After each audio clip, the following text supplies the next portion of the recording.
the good work plan, what's changed and what's still to come. So I guess last year should have been the year of the good work plan and talking to businesses about what this means and what changes are coming. However, the big C, coronavirus, unfortunately took over. So for many businesses, these changes have happened, but they've maybe not just been aware of what that means to the business and what has changed, because quite rightly so, coronavirus, furlough, all of that stuff has taken over businesses. So Good Work Plan was a report from Matthew Taylor produced in 2018. And it talked about some of the changes that we should look at as employers in GB. It's been talked about as the biggest shake-up in employment law in a long time, and there have been significant changes. For example, at the moment, a contract must be issued now on day one or before. So before, previously, you would have had 2 months to issue a contract, but now that must be given on day one or before.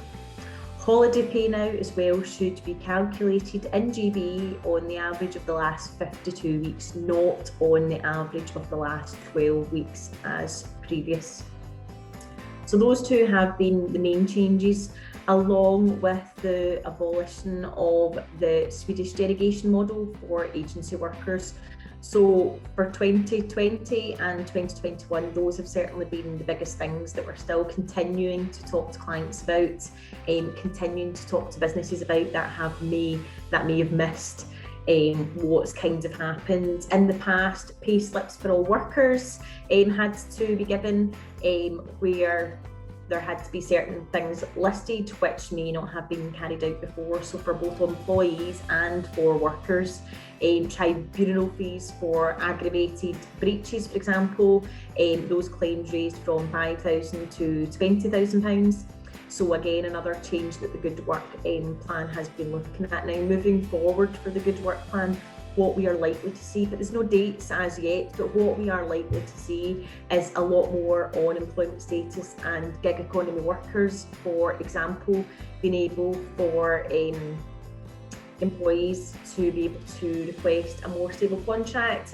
So if an employee has been working every Monday on a casual basis for the last 6 months, for example, there's no kind of hard and fast rules on this as yet, there's no definite guidelines, but it's likely that people will be able to ask for more stability in terms of hours or days of the week that they work or days that they work.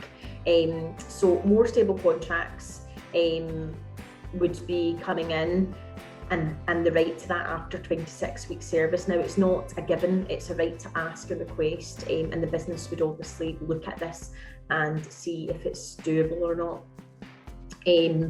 Break and continuous service. So at the moment, you're looking at 1 week with 2 weekends on either side, really, is the best guidance and the safest way to approach that. But what moving forward Good Work Plan may look like is having that break of 4 weeks now. So 4 weeks with maybe both weekends on either side as well for continuous service.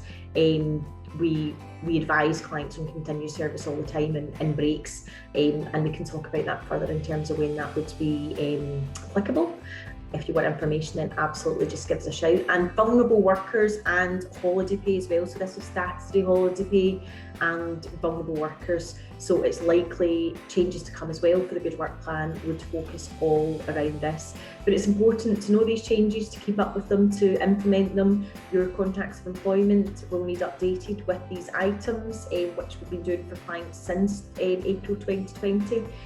So make sure that these reflect the new changes, and we look forward to seeing what else is coming. But yeah, Good Work Plan has been deemed as the biggest shake-up to employment law in a very long time. So if you need some further guidance, then feel free to give us a call, and we can certainly guide you along the way.